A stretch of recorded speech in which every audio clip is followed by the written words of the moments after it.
Vous profitez quand même de la détresse des agriculteurs. Qui ça, nous? Vous à gauche, de façon générale. Oui, là j'entends dans votre discours qu'en gros ce que vous dites c'est que, somme toute, il faudrait arrêter avec le libre-échange qui serait devenu aujourd'hui has-been. Mais je vais vous dire pourquoi. Mais moi je suis pas d'accord, je pense que ça peut quand même être une bonne chose de se traiter si tant est qu'on arrive à protéger les agriculteurs. Pourquoi ça va pas marcher votre truc? Qu'est-ce que l'Amérique du Sud a à nous vendre? Des voitures? Non. Elle, ce qu'elle a à nous vendre, la seule chose qu'elle a à nous vendre, principalement, c'est quoi? Des denrées agricoles. C'est des denrées agricoles.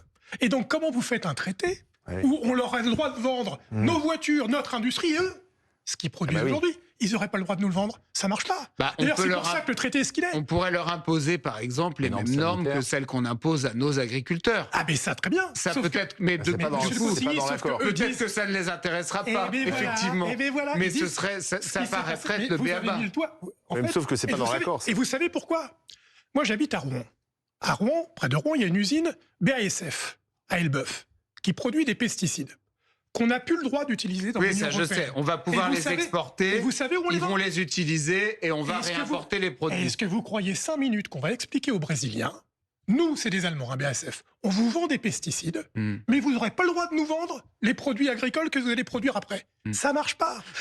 Et c'est là qu'on atteint les logiques du libre-échange. Tout est libre, se vend et sans règles. Là c'est pas vrai, on fixe des règles.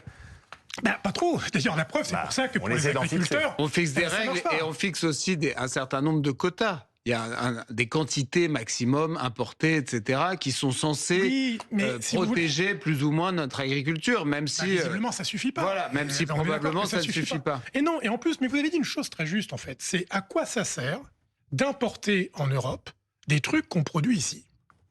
Quelle logique économique et commerciale et de vision du commerce? Ça dépend dans quel domaine. Ça dépend dans quel domaine. Dans l'agriculture, je pense que ça ne sert à rien. Dans beaucoup d'autres domaines, ça sert, par exemple, pour les prix, pour le fait de faire baisser les prix, c'est parfois intelligent, utile d'importer. Mais non, mais parce que ça, les gens qui s'opposent au libre-échange, ils oublient toujours le pouvoir d'achat des Français. Non, très bon exemple dans l'agriculture.